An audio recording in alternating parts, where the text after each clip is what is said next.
Well, this just in. Bills wide receivers coach was fired today after letting the players eat buttered popcorn in between drives. Oh, well, I'm not wearing my Bills shirt. I'm not wearing anything. I feel like I disappeared. Hey, I was at the game. Falcons in the Bills. Toronto. Home game. Home game, neutral site. Well, we lose it. We lose a game up in Toronto that we should have probably won. Again, Marv Levy says if you should have won, you would have won. I always say you have to have so many plays above the meridian line to win, and we didn't. We had just enough to lose the game. Overtime game, another heartbreaker, another loser's lament. The loser's lament. If only Stevie Johnson doesn't drop the ball. If only Chandler doesn't drop the ball. We win that game. Well, we win that game if we score more points than the other team. Yep, that's true. 31 points should have been enough. You let over-the-hill running backs run 25 yards to daylight, their longest run in like 4 years. Well, then you're going to lose.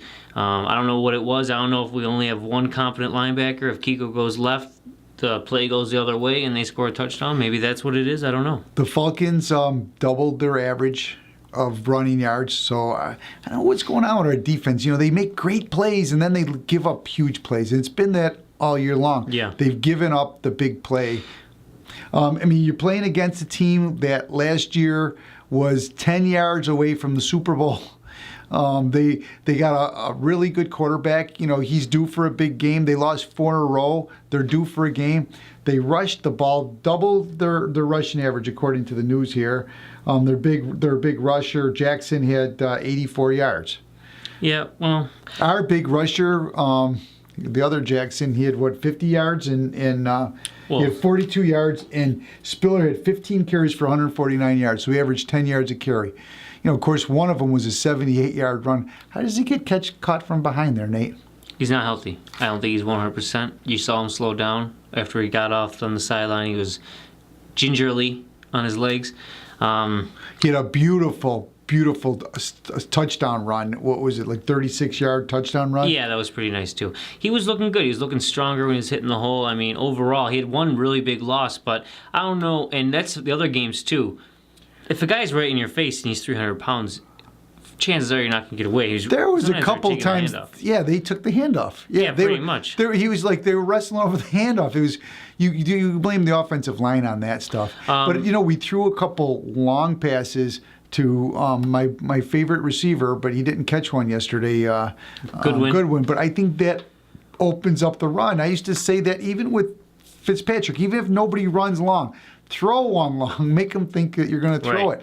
They have to respect it. You know, and I was at the game, and oftentimes you don't get to see, you know, how deep these defensive backs, safeties are. But when Goodwin's there, they're lining 20 yards off the ball, waiting for him to get there, and excuse my language, they're raping them. Yeah. Up and down. I mean, I thought they were raping them. I mean, they should have sent them flowers the next day. They were right. Yeah, it certainly wasn't consensual. You know? And you know, if they're going to call the interference later on against us, I mean, they got to call that. And that's what Murphy was saying on the radio today.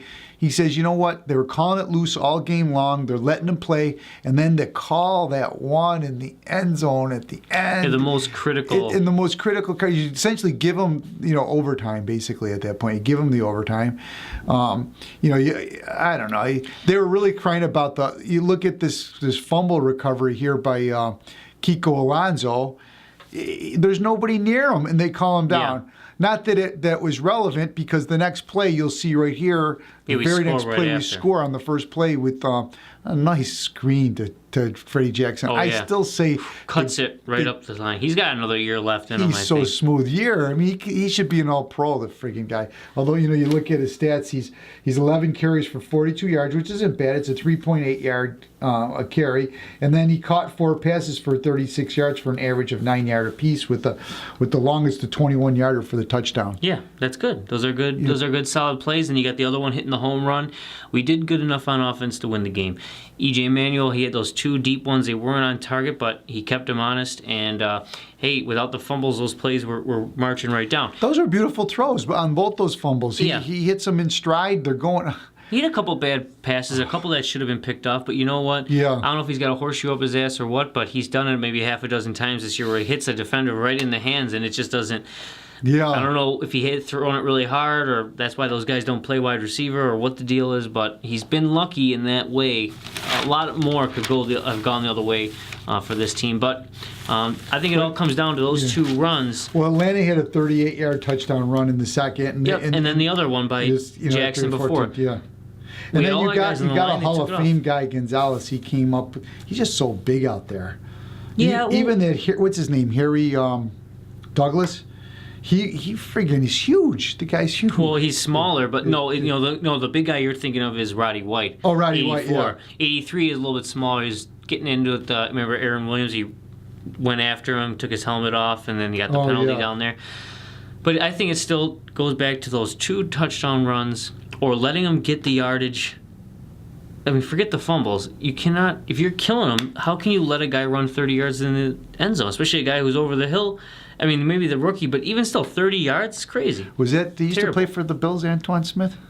That's what I was thinking, too. Every time I say it, I was like, man, he's got to be 40 years old out there. But, yeah, so I think we've fixed a lot on the defense, and no offense to, well, hey, who cares? Gilmore looks like crap. I don't know what his problem is. He's not as good. He's not our best cornerback out there. Leotis is our best cornerback out there right now.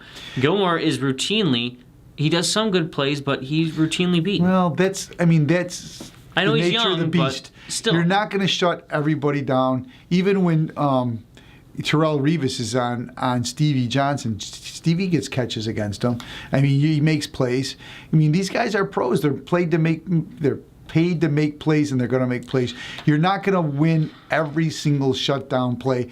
As long as they're not getting burned for the big plays and he's not getting touchdowns against them. I mean, I don't know if he's all-pro caliber, but please don't draft a friggin' cornerback next year on the first round. I'll kill somebody if that happens. Hopefully we won't.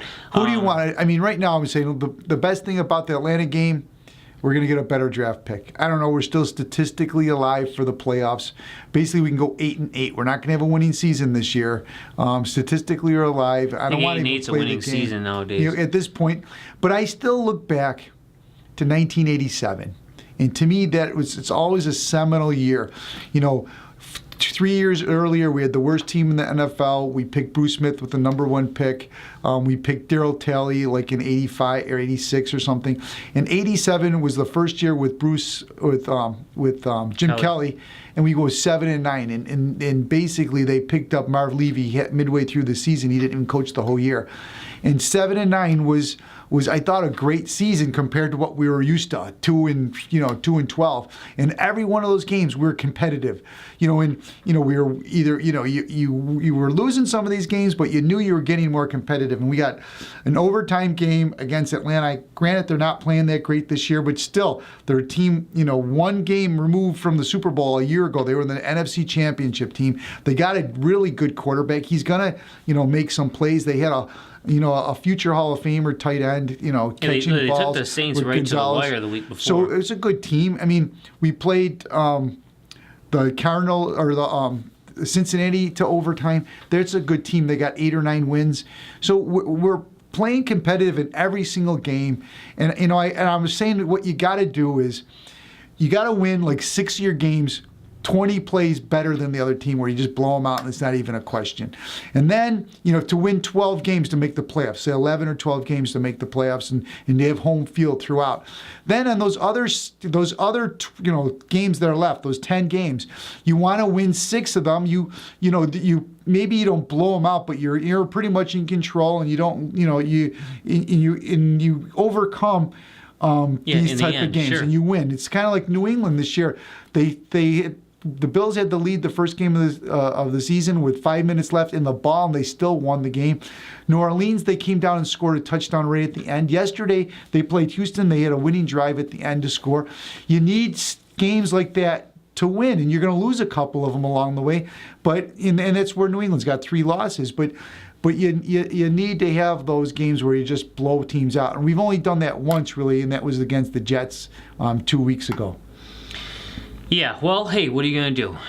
What I'm saying is it's growing, it's being more competitive, and the following year after we went 7-9, we started the season 11-1, and we tore down the goalposts. When we beat the Jets 6-9 in overtime.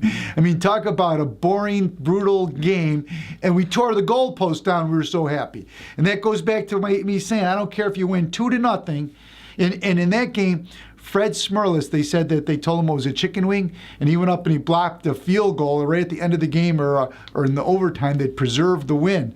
We had to block a field goal to win that game. It was, but that's what I'm hoping for next year. Hopefully our quarterback manual turns into the real deal.